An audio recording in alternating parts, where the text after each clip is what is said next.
Great companies aren't built on average talent. In private equity backed, high growth businesses, the right operator changes everything. Onward Headhunting partners with founders, operators, and investors to build elite finance, strategy, and operations teams. From early hires to exit ready leadership, we deliver the talent that drives outcomes. If you are scaling or transacting, go onward. Visit onwardheadhunting.com or find us on LinkedIn to learn more. This is Scott Becker with the Becker Business and the Becker Private Equity Podcast.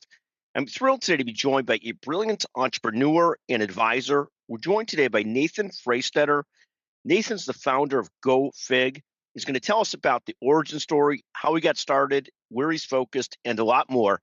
Nathan, thank you so much for taking the time to join us. Take a moment and tell us about yourself and the founding of GoFig. Scott, it's great to be here. Nice to see you again. My name is Nathan. I'm the founder of GoFig. I spent the last 10 years of my career as a data scientist in Fortune 500 financial services companies like Capital One and Square.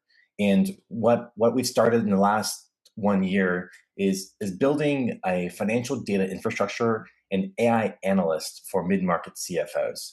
Most mid-market companies really never invested in having a centralized data layer. And so now when we're going into this AI world, they're not prepared to really start building out the agentic automations that a lot of enterprises are able to do right now.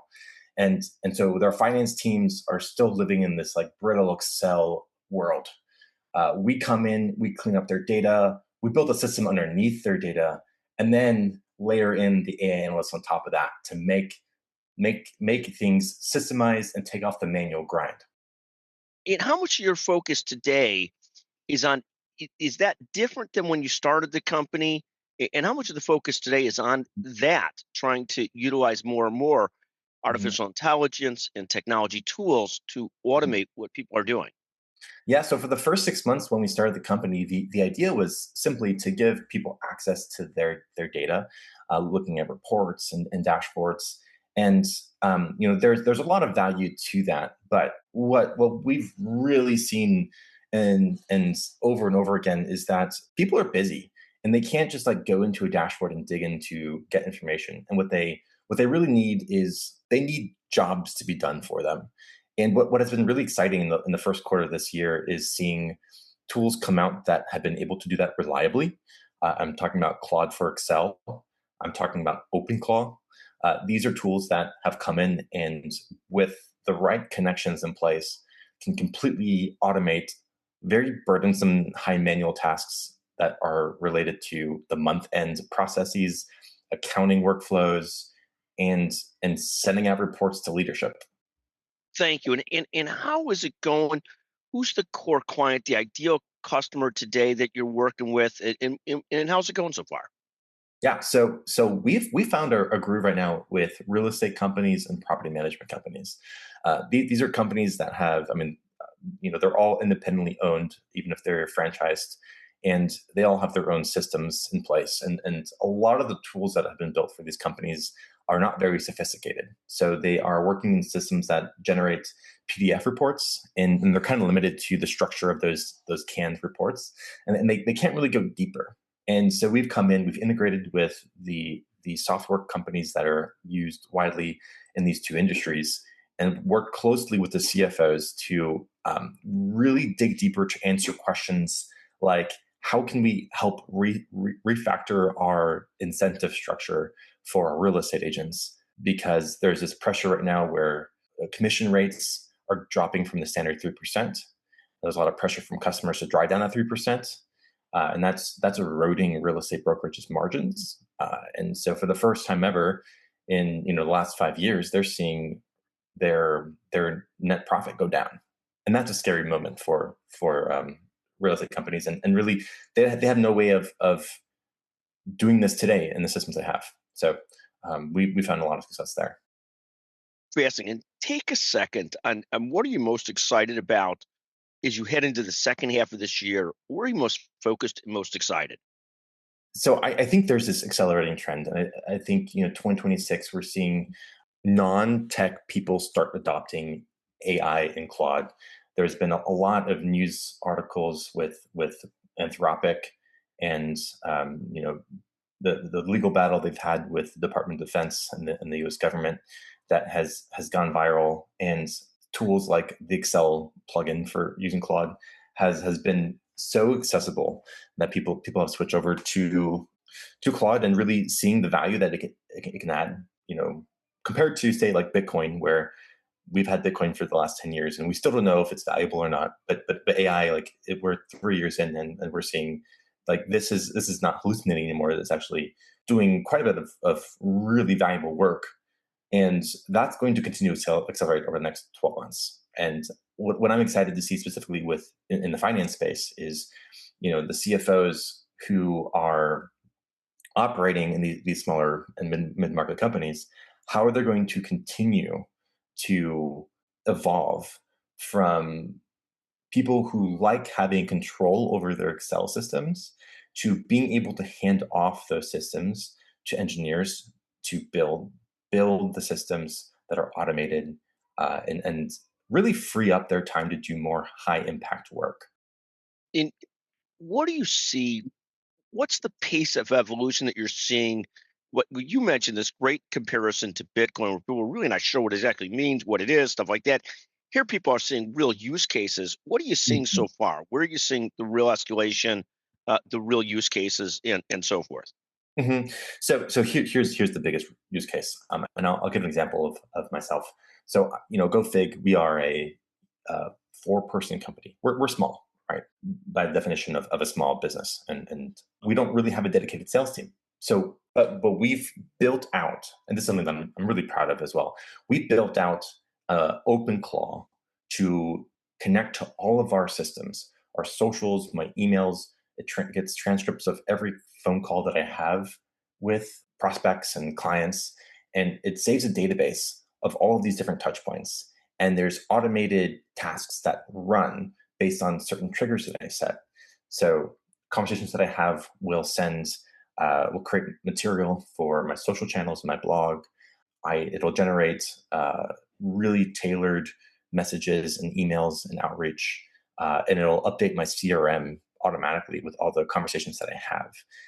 And so instead of having to hire this full blown out sales and marketing team to do my go to market for me, I built the entire marketing flywheel using OpenClaw. And I've talked about this with a couple of friends, who also operate in smaller companies, mid-market companies. And they've been so fascinated when I showed them what we've done for ourselves, that they wanted us to build this for them. And so we've already got 2 contracts just in the last 2 weeks, Scott, on building out our own OpenClaw system for them. That's amazing. Well, congratulations. And so you founded this business. Any advice you would give to emerging entrepreneurs, emerging leaders? I mean, what an amazing journey you've been on. Any advice for emerging founders, emerging leaders? So I would say, honestly, and this is my standpoint coming from being deep in AI. Um, I think the rule book is going to break down. The fundamentals don't really change, right? But the way that companies are going to operate is going to change. And my big belief here, Scott, is that companies are going to be smaller. I mean, we have these. You saw the Mark Zuckerberg just laid off another 8,000 people this week, and I think companies are going to continue to be smaller and smaller. And what we're going to see as a response is that there's going to be more founders, more entrepreneurs, more people starting these very bespoke and boutique companies that do the things that people specialize in, whether it's marketing or sales or engineering. And I think that's a net positive for our economy. I think there'll be some pain, but I think it'll be net positive for our economy. And I think there are going to be a lot of smaller companies that will be able to be quite successful with 5 to 10 employees. And so the thing that I'd recommend to anyone, especially if you're still employed at a larger company, is don't be afraid of this change that is likely going to happen in the next 12 to 18 months. Just be prepared to start adopting AI now and lean into it before you have to. I think we're going to see very quickly that the benchmarks and the playbooks that you might learn in an MBA program that worked for the last 100 years might not work in the next 5 years. And so start adopting and start evolving sooner than later. It's simply remarkable. In this sort of where it's going, the ability for smaller firms with 5 to 20 people to do a remarkable amount of things and do them well if they're using tools right is really a remarkable change, isn't it? Mm.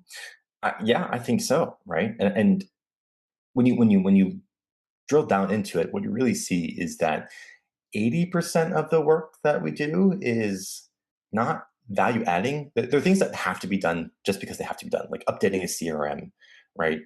It doesn't really add value directly. It's important to capture some information, but the real value is having the human conversations and touch points with other people. And I think what the system's really allowed to do is it automates all of those operational tasks, the drudgery of running a business, but free up the time to do more high value impact stuff that drive value to the company. And that's what we're supposed to be doing anyway, isn't it, Scott? No, literally fantastic. Yeah, Nathan.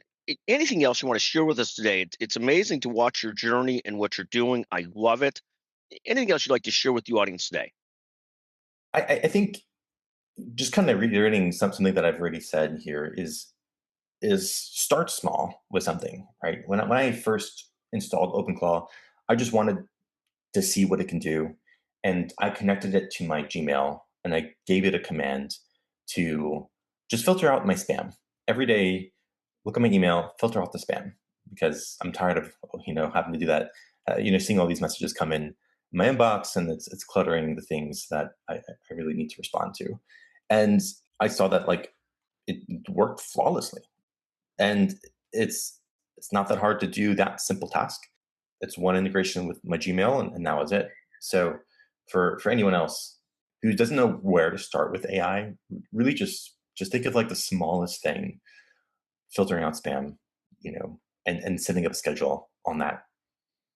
I love that. And just starting to learn to test to grow into it. And then you find bigger and bigger use cases and solutions, right? Is that how you look at it? Yeah, exactly. And you'll start to see. I mean, how many times have you thought, oh, I just need to hire an intern to do this because it's not worth my time to do it, but I'd like to do it. It's nice to have, right? That's a great example of something that AI can do for you with OpenClaw. And one of the beauties of what you're talking about is your ability to help companies, small and mid-sized and larger, get their hands around where they can find use cases, get started, and so forth. Mhm. Is really a remarkable thing. Really fantastic.